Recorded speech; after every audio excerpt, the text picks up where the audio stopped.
Well, the trial of former Donald Trump campaign chairman Paul Manafort completed its third day today. Prosecutors brought out evidence that Manafort lived a luxurious lifestyle, bought suits they suggested were too expensive for one man to buy, maintained overseas accounts, and then lied about his income on loan applications. This was all to bolster their case that Paul Manafort deserves more prison time than most murderers. More than once during the trial, the judge, T.S. Ellis III, blasted prosecutors for simply shaming Manafort without offering any actual evidence of criminal behavior. Joe DiGenova is a former U.S. attorney for the District of Columbia, and he joins us tonight. Joe, thanks a lot for coming on. I never thought that I would defend Paul Manafort, who I've always thought was a little on the sleazy side, but I think it's worth defending the principle of evenly and fairly applied justice.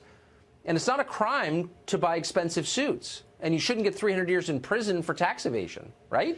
You're absolutely right, Tucker. What you are watching is what is called in the Justice Department an in terrorem prosecution, the use of terror legal tactics to destroy a human being, to try and force him to cooperate when he has nothing to cooperate with.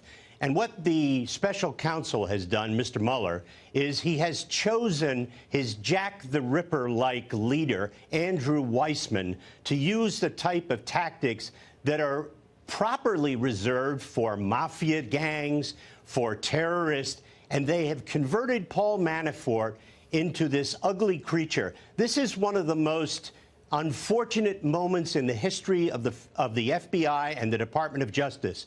This case is the Rosemary's Baby of Rod Rosenstein, who forced this prosecution, permitted the abusive tactics which occurred during the investigation and which are occurring in this trial, agreed to by the FBI Director Chris Wray, and, of course, the Attorney General is asleep, somnambulant, as this horrific embarrassment to the department continues in the Eastern District of Virginia. This is a disgusting display of prosecutorial abuse for which the Attorney General and his deputy should be ashamed.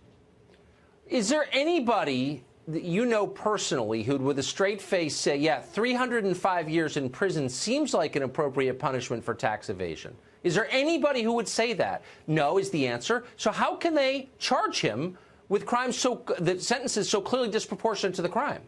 Because the Deputy Attorney General, Mr. Rosenstein, has given Mr. Mueller full authority to do whatever he wants. And because the ultimate goal here is to, quote, get something on President Trump, they've decided to ruin Paul Manafort, who has no criminal record, whatever you may think of his political leanings and his tactics over the years, or who his overseas clients were. He does not deserve this.